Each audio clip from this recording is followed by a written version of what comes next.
दोस्तों आप सभी का हमारे चैनल में बहुत बहुत स्वागत है। जैसा कि दोस्तों आप लोग देख रहे हैं, यहाँ पर हम लिखे हुए हैं साइंस क्लास 10, यानी कि हम लोग पढ़ रहे हैं कक्षा 10 के विज्ञान। और उसमें पढ़ रहे हैं क्या दोस्तों, चैप्टर नंबर या यूनिट नंबर फर्स्ट है आपका, जिसका नाम है रासायनिक अभिक्रियाएं एवं समीकरण। ठीक है, केमिकल रिएक्शंस एंड इक्वेशंस। दोस्तों जैसा कि आप देख रहे हैं, ये पार्ट नंबर 3 है और इसके पहले 2 पार्ट हम लोग पढ़ चुके हैं और उसके पहले एक सिलेबस या इंट्रोडक्शन की वीडियो गई हुई है, चैनल के प्लेलिस्ट में जाके उसको देख सकते हैं। और उस इंट्रोडक्शन और सिलेबस में आपको बताया गया कि पूरे साइंस में कुल कितने चैप्टर हैं और हर चैप्टर से कितने नंबर का क्वेश्चन बोर्ड एग्जाम में पूछा जाता है आपसे, वो सारा डिस्कस पिछले वीडियो में हो चुका है। अगर आप वीडियो देखना चाहते हैं तो प्लेलिस्ट को चेक करिएगा, उसमें सारी वीडियो आपको मिल जाएगी या वीडियो के एंड में आपको भी वो वीडियो मिल जाएगी। ठीक है, चलिए तो हम लोग शुरू करते हैं रासायनिक अभिक्रियाएं। दोस्तों इसके पहले हम लोग पढ़े हैं रासायनिक अभिक्रिया क्या होती है, रासायनिक समीकरण क्या होता है, शब्द समीकरण क्या होता है और रासायनिक समीकरण क्या होता है। ठीक है, ये सारी चीजें हम लोग डिस्कस कर चुके हैं। आज दोस्तों बात है कि संयोजन अभिक्रिया, वियोजन अभिक्रिया, विस्थापन अभिक्रिया, द्विविस्थापन अभिक्रिया, ऑक्सीकरण अभिक्रिया और अपचयन अभिक्रिया, इन सभी में से हम लोग आज पढ़ेंगे वियोजन अभिक्रिया। ठीक है, इसके जस्ट पहले वाले वीडियो में संयोजन अभिक्रिया और उसके उदाहरण को भी अच्छे से पढ़े हैं, लेकिन फिर से एक बार हम आपके सामने रिवाइज करेंगे इन सारी चीजों को, यानी कि किसको, तो संयोजन अभिक्रिया को। संयोजन अभिक्रिया क्या होती है, देखिए सबसे पहले रासायनिक अभिक्रिया की बात करें तो होता क्या है कि जब एक रासायनिक पदार्थ किसी दूसरे रासायनिक पदार्थ के संपर्क में आता है तो उससे रासायनिक अभिक्रिया कर लेता है, और जब रासायनिक अभिक्रिया करता है तब कोई न कोई नया चीज बनाता है। रासायनिक अभिक्रिया करने के बाद जो नया चीज बनता है उसको उत्पाद कहते हैं। जो पदार्थ आपस में रासायनिक अभिक्रिया करते हैं उनको अभिकारक कहते हैं, और जब ये अभिकारक आपस में अभिक्रिया करके नया कोई उत्पाद बनाते हैं तो इस पूरे प्रक्रिया को रासायनिक अभिक्रिया कहते हैं। जैसे दोस्तों एग्जाम्पल की बात अगर हम करें तो हम पिछली वीडियो में बात किए थे आपसे ढेर सारे एग्जाम्पल की, जैसे C+O2 है तो ये बना देगा CO2। यह क्या है, यह एक तरह का कॉम्बिनेशन अभिक्रिया यानी कि योगात्मक अभिक्रिया है, यानी कि आप यहाँ पे देख सकते हैं संयोजन अभिक्रिया है। संयोजन क्यों इसका नाम पड़ा, क्योंकि 2 और 3 अगर आप जोड़ें तो 5 होता है, 2 और 3 2 लोग हैं, अगर दोनों को जोड़ दिया तो 1 लोग बने, यानी कि 5 बना है। तो इस तरह की जितनी भी अभिक्रियाएं होती हैं उन सभी को हम लोग संयोजन अभिक्रिया कहते हैं, या योगात्मक अभिक्रिया कहते हैं, या कॉम्बिनेशन रिएक्शन कहते हैं, आपको मालूम होगा। ठीक है, इसी तरह से दोस्तों अगर हम इस तरह कर दें, जैसे N2 + 3H2 अगर हम कर दें तो ये बनाता है 2NH3, यानी कि अमोनिया का बनना। हालांकि आप इसको एग्जाम्पल में रख सकते हैं या, और ये योगात्मक अभिक्रिया का उदाहरण नहीं है लेकिन आप रख सकते हैं। ये वास्तव में अगर देखा जाए तो यह एक तरह का ऊष्माक्षेपी अभिक्रिया है, लेकिन आप यहाँ पर भी इसको योगात्मक के रूप में समझ सकते हैं। अगर आप इस रिएक्शन को इस तरह लिखते हैं तो ये योगात्मक ही होगा। जैसे यहाँ पर 2 अभिकारक हैं, दोनों अभिकारक आपस में मिलकर केवल एक उत्पाद बना रहे हैं। यहाँ पर कितने अभिकारक हैं, 2 अभिकारक हैं, दोनों अभिकारक आपस में मिलकर केवल एक उत्पाद बना रहे हैं। तो ऐसी सभी अभिक्रियाएं जिनमें 2 या 2 से अधिक अभिकारक आपस में मिलकर केवल एक उत्पाद बनाते हैं, उन अभिक्रियाओं को हम लोग संयोजन अभिक्रिया या योगात्मक अभिक्रिया या कॉम्बिनेशन अभिक्रिया कहते हैं। ठीक है, आप समझ गए होंगे, आशा करते हैं। आगे देखिए, हम लोग अब समझेंगे वियोजन अभिक्रिया, जो कि आज का मुख्य टॉपिक है। वियोजन अभिक्रिया को हम लोग कहते हैं डीकंपोजिशन रिएक्शन। देखिए अगर हम बात करें आपसे कि जैसे PCl5 है, ठीक है, यानी आप इसी अभिक्रिया को उलट दीजिए, उल्टा कर दीजिए, इसको उल्टा कर दीजिए, यानी कि देखिए जैसे CO2 है, अगर CO2 बदल जाए C+O2 में, ठीक है, ये संयोजन अभिक्रिया हो गई और ये डीकंपोजिशन अभिक्रिया हो गई, मतलब कि वियोजन अभिक्रिया हो गई, या इसी को कहते हैं अपघटन अभिक्रिया। ठीक है, देखिए अगर ये अभिक्रिया इस तरह से दिख जाए, यानी ये एक बड़ा चीज था, अगर हम इसको गर्म करके, यहां पर एक त्रिभुज का निशान बना रहे हैं, इस त्रिभुज का निशान होता है गर्म करना, इस त्रिभुज के निशान का मतलब होता है गर्म करना। अगर हम इस CO2 को गर्म कर दें और यह CO2C मतलब कार्बन में और ऑक्सीजन में अलग अलग हो जाए, तो ऐसे ही अभिक्रिया को हम लोग कहते हैं अपघटन अभिक्रिया। ठीक है, देखिए कितना मस्त है, अपघटन अभिक्रिया या वियोजन अभिक्रिया। वियोजन मतलब होता है टूटना। ठीक है, एक बड़े चीज का 2 छोटे या छोटे छोटे पदार्थों में बंटना, मतलब किसी बड़े पदार्थ का छोटे छोटे पदार्थों में बंटने की क्रिया को क्या कहते हैं, वियोजन कहते हैं। अब यह बड़ा चीज 2 तरीके से या 3 तरीके से बंट सकता है। कब, सबसे पहली बात है, या तो इस बड़े चीज को गर्म कर दीजिए तब ये 2 भागों में बढ़ जाएगा, तब इसको वियोजन कहेंगे, या इसमें वैद्युत धारा प्रवाहित कर दीजिए, जिसको कहते हैं वैद्युत अपघटन। जब किसी पदार्थ का वैद्युत धारा की सहायता से अपघटन होता है, या जब कोई पदार्थ वैद्युत धारा की सहायता से दो या दो से अधिक भागों में बढ़ता है तब हम उसे कहते हैं वैद्युत अपघटन। और जब कोई पदार्थ पानी में जाने पर या पानी की सहायता से दो या दो से अधिक भागों में बढ़ता है तब हम उसे कहते हैं वैद्युत अपघटन, जल अपघटन, तब हम उसे कहते हैं जल अपघटन, ठीक है, या हाइड्रोलिसिस कहते हैं। और उसके बाद कभी कभी क्या होता है वैद्युत धारा से होता है, कभी कभी क्या होता है गर्म करने से होता है, कभी कभी क्या होता है जल की सहायता से होता है। तो अलग अलग केस है। अगर जल की सहायता से होता है तब हम उसे कहते हैं जल अपघटन या हाइड्रोलिसिस कहते हैं, ठीक है दोस्तों। वह वियोजन अपक्रिया जिसमें पानी की सहायता से या जल की सहायता से कोई पदार्थ छोटे छोटे भागों में बट रहा है या दो से अधिक उत्पादों में बदल रहा है उसे हम कहते हैं हाइड्रोलिसिस या जल अपघटन। अगर वही पदार्थ गर्म करने से हो जाए या उष्मा की सहायता से हो जाए या उष्मा की सहायता से किसी पदार्थ का वियोजन हो जाए तब हम उसे कहते हैं थर्मल डीकंपोजिशन यानी कि उष्मीय वियोजन, डीकंपोजिशन यानी कि उष्मीय वियोजन। अगर वही वैद्युत धारा की सहायता से होता है तब हम उसे कहते हैं इलेक्ट्रोलिसिस। अगर किसी पदार्थ का वियोजन वैद्युत धारा की सहायता से होता है तब दोस्तों हम उसे कहते हैं इलेक्ट्रोलिसिस या कहते हैं वैद्युत अपघटन। तो सबके एग्जाम्पल देखने पड़ेंगे, यानी कि यह अभिक्रिया ऐसी है जिसके लगभग 3 अलग अलग तरह के एग्जाम्पल दिए जाते हैं। और उन तीनों जो एग्जाम्पल हैं, जब आपसे पूछा जाए कि केवल वियोजन अपक्रिया बताइए तब आप तीनों में से कोई भी एक एग्जाम्पल लिख सकते हैं, उदाहरण लिख सकते हैं, कोई दिक्कत नहीं। लेकिन अगर आपसे पूछा जाए कि वैद्युत अपघटन का एक उदाहरण दीजिए तब अलग रिएक्शन आपको लिखना पड़ेगा। अगर आपसे कहा जाए नहीं थर्मल डिकम्पोजिशन का उदाहरण दीजिए तब आप कोई भी रिएक्शन लिख सकते हैं, ऐसे ऊपर त्रिभुज का निशान बनाकर, ठीक है। अगर आपसे पूछा जाए नहीं हाइड्रोलिसिस का एक उदाहरण दीजिए तब आपको अलग रिएक्शन देना पड़ेगा। तो आइए धीरे धीरे सभी रिएक्शंस को समझेंगे। देखिए, अगर आपसे पूछा जाए केवल वियोजन अपक्रिया क्या होती है, वियोजन अपक्रिया का उदाहरण दीजिए या लिखिए, तब आप कहेंगे कि जब कोई पदार्थ या जब कोई अभिकारक गर्म करने पर या वैद्युत धारा की सहायता से या जल में जाने पर दो या दो से अधिक छोटे छोटे पदार्थों में बढ़ जाता है या छोटे छोटे उत्पादों में बढ़ जाता है तब उस अपक्रिया को हम लोग कहते हैं वियोजन अभिक्रिया। बात ध्यान से सुनिए, फिर से सुनिए। जब कोई पदार्थ या जब कोई अभिकारक दो या दो से अधिक छोटे छोटे पदार्थों में बढ़ जाता है तब हम उसे कहते हैं वियोजन अपक्रिया या अपघटन अपक्रिया। फिर सुनिए, अगर ये भी परिभाषा नहीं याद हुई तो तीसरी परिभाषा याद करिए।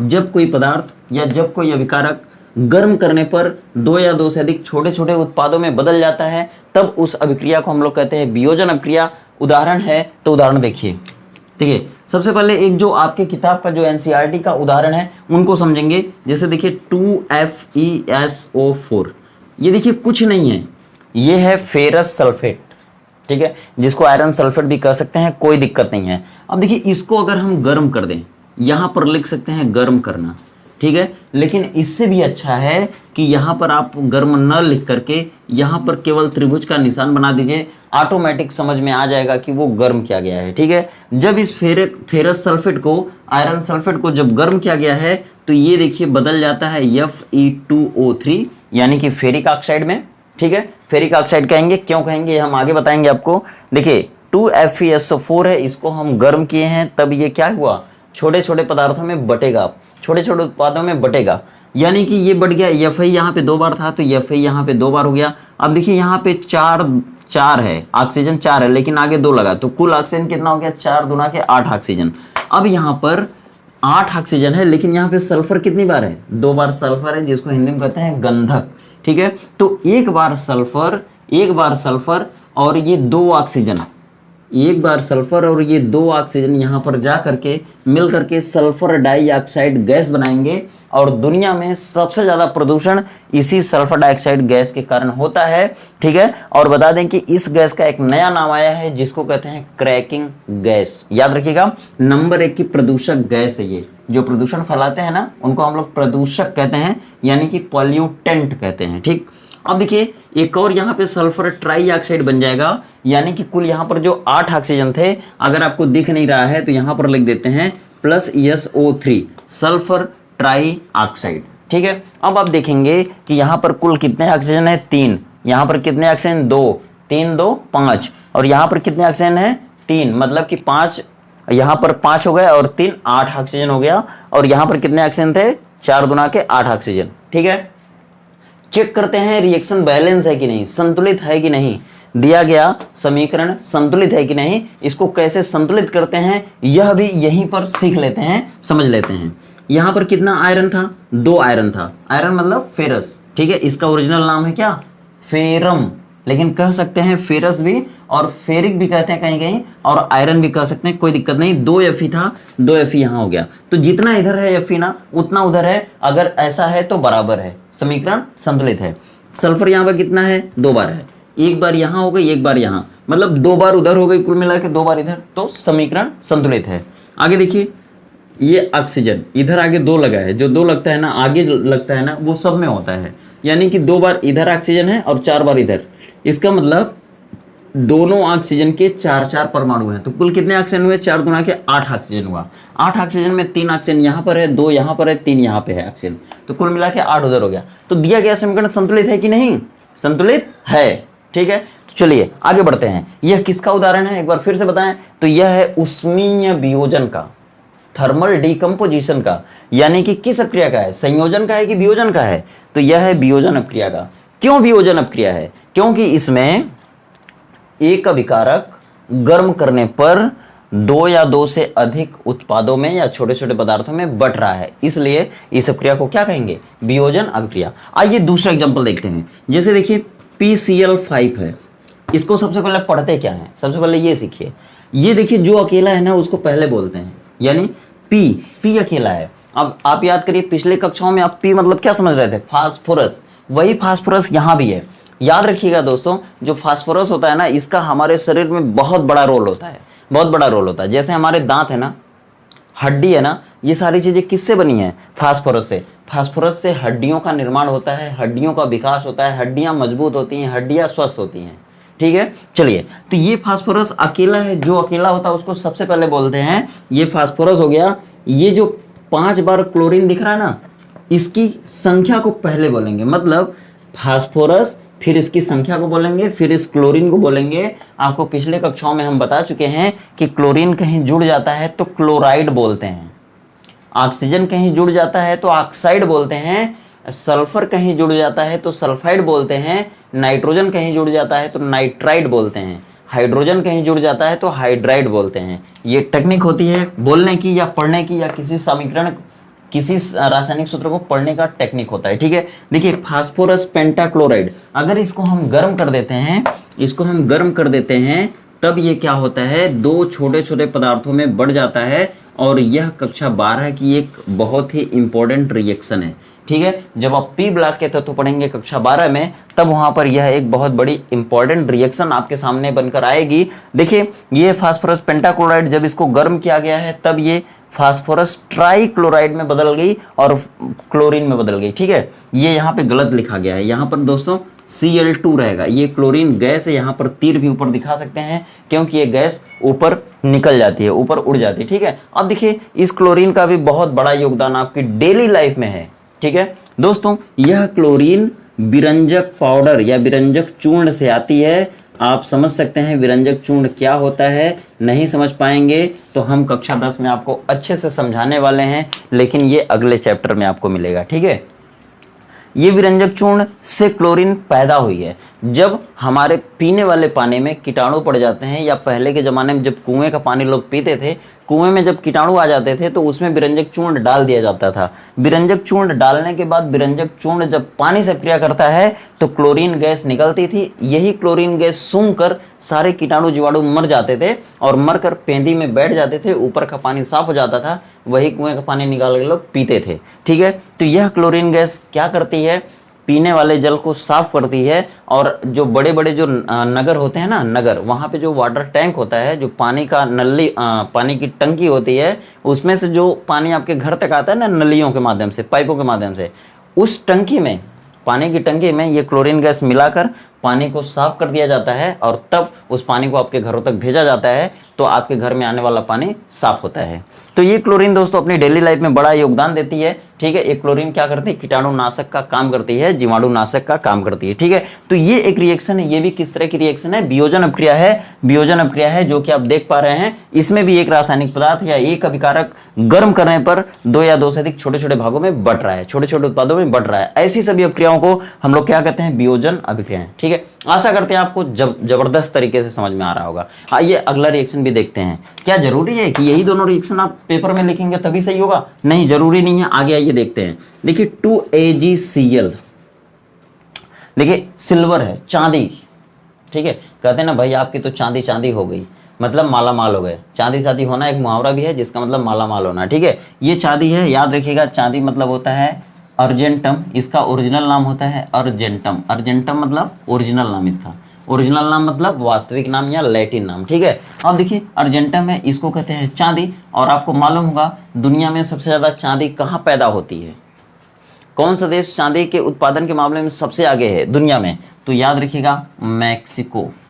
मैक्सिको में चांदी बहुत ज़्यादा पैदा होती है, ठीक है। और हीरा की बात अगर करें तो रूस में बहुत ज़्यादा पैदा होता है, ठीक है। और सोना चांदी की बात करें, सोना की बात करें तो चीन में पैदा होता है, याद रखिएगा, ठीक है। बहुत ही ये सब कंपटीशन के पेपर में आते रहते हैं क्वेश्चन, ठीक है। चलिए अर्जेंटम हो गया। और ये क्लोरीन अभी अभी बताया था कि अगर क्लोरीन कहीं जुड़ गया तो क्लोराइड बोलते हैं। तो ये हो गया सिल्वर यानी कि चांदी यानी कि अर्जेंटम, सिल्वर क्लोराइड इसको बोलेंगे। और जब इस सिल्वर क्लोराइड को पानी में डालते हैं, सॉरी पानी में नहीं डालते हैं, वैद्युत धारा अगर इसमें सप्लाई कर दी जाए, वैद्युत धारा यहाँ पे लिख सकते हैं इलेक्ट्रोलिसिस, इलेक्ट्रोलिसिस, चलिए, या इलेक्ट्रिसिटी भी दिखा सकते हैं, इलेक्ट्रिसिटी, ठीक है। अगर वैद्युत धारा प्रवाहित कर देते हैं इसमें तो ये क्या होता है 2Ag, मतलब ये जो चांदी है ना वो पहले क्या होती है, ये लिक्विड होती है, ठीक है, लिक्विड होती है। और जब इसमें हम लोग वैद्युत धारा बहाते हैं ना, वैद्युत धारा प्रवाहित करते हैं, तो ये चांदी जाकर के नीचे पेंदी में बैठ जाती है, प्रेसिपिटेट बन जाता है यानी कि अवक्षेप बन जाता है,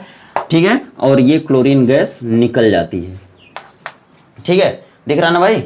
चलिए, तो ये क्लोरीन गैस निकल जाती है और ये चांदी जो है, चांदी का अवक्षेप बन जाता है जो कि पेदी में जाके बैठ जाता है। बाद में हम लोग इस गैस के उड़ने के बाद, ठीक है, नीचे से पेदी में से इस चांदी को निकाल लेते हैं। तो चांदी निकालने की एक प्रोसेस भी है।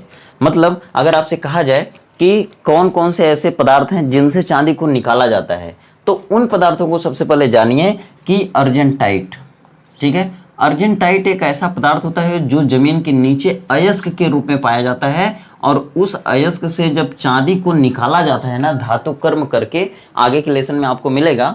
तो जब इस अर्जेंटाइट में से, अर्जेंटाइट अयस्क में से जब चांदी को निकाला जाता है तो लास्ट प्रोसेस में इलेक्ट्रिसिटी प्रवाहित की जाती है AgCl में, और तब ये कार्यक्रम कराया जाता है और तब जाके Ag नीचे बैठ जाती है और फिर Ag को, मतलब चांदी को हम लोग अलग कर लेते हैं, ठीक है। तो चलिए आगे भी देखते हैं। आगे भी एक और एग्जांपल है इसका। देखिए 2AgCl की जगह Br अगर कर दें तो ये सिल्वर ब्रोमाइड हो जाएगा, ठीक है। इसको भी वैद्युत धारा अगर सप्लाई कर दें इसमें, तो इसमें से 2Ag, मतलब इसमें से भी चांदी नीचे बैठ जाएगी, अवक्षेपित हो जाएगी और ब्रोमीन द्रव होता है, ये द्रव के रूप में अलग हो जाएगा। तो इसलिए इसको हम लोग यहाँ पे तिर नहीं दिखाएंगे, ये द्रव होता है, ठीक है। और याद रखिएगा एक इंपॉर्टेंट क्वेश्चन, ब्रोमीन जो है द्रव अधातु होती है, द्रव अधातु होती है, याद रखिएगा। सबसे बड़ा क्वेश्चन अगर पूछा जाए द्रव धातु कौन होती है, तो ये देखिए सब ISPCS में पूछे गए क्वेश्चन है, इनको हल्के में मत लीजिएगा, बहुत इंपॉर्टेंट क्वेश्चन। SSC में तो बार बार आते हैं ये क्वेश्चन, ठीक है। देखिए अगर कहा जाए द्रव धातु कौन है तो Hg यानी कि मरकरी, ठीक है। और कई बार पूछा गया है कि इस मरकरी को डॉक्टरी थर्मामीटर में क्यों इस्तेमाल करते हैं, क्योंकि यह जो है उष्मा पाकर प्रसारित बहुत तेजी से होती है, ठीक है। मतलब इसमें उष्मा का प्रसार बहुत तेजी से होता है, इसलिए इसको डॉक्टरी थर्मामीटर में यूज किया जाता है। सबसे इंपॉर्टेंट क्वेश्चन क्या है, द्रव अधातु कौन है, अगले ही लेसन में आपको मिलेगा, धातु और अधातु वाले में। द्रव अधातु कौन है तो ब्रोमीन है, द्रव धातु कौन है तो Hg है। पूरे आवर्त सारणी में जितने भी तत्व है ना, उन सभी में ये दोनों ही बहुत इंपॉर्टेंट है, ठीक है। यही दोनों धातु द्रव हैं और अधातु द्रव हैं, ठीक है। बाकी सब अलग अलग कंडीशन में है, ठीक है। तो आशा करते हैं ये वियोजन अपक्रिया आपको अच्छे से समझ में आ गई होगी। तो दोस्तों अगले वीडियो में हम लोग क्या देखेंगे, विस्थापन अपक्रिया क्या होती है, द्विविस्थापन अपक्रिया क्या होती है, ऑक्सीकरण अपक्रिया क्या होती है, अपचयन अपक्रिया क्या होती है। तो इन सारी चीजों को हम लोग बारी बारी करके अलग अलग पार्ट में पढ़ेंगे, ठीक है। तो दोस्तों इस तरह की अगर वीडियो आपको लगातार देखना है, आगे भी पाना है इस तरह की वीडियो, तो चैनल को सब्सक्राइब जरूर करिएगा और सब्सक्राइब करके बेल आइकन दबा लीजिएगा। और अगर आप चाहते हैं कि आपके मित्र भी इसको पढ़ पाएं तो अपने फ्रेंड सर्कल में इसको शेयर भी जरूर करिएगा। मिलते दोस्तों अगले वीडियो में, अगले पार्ट में। तब तक आप खुश रहिए, व्यस्त रहिए, मस्त रहिए, आपका दिन शुभ हो।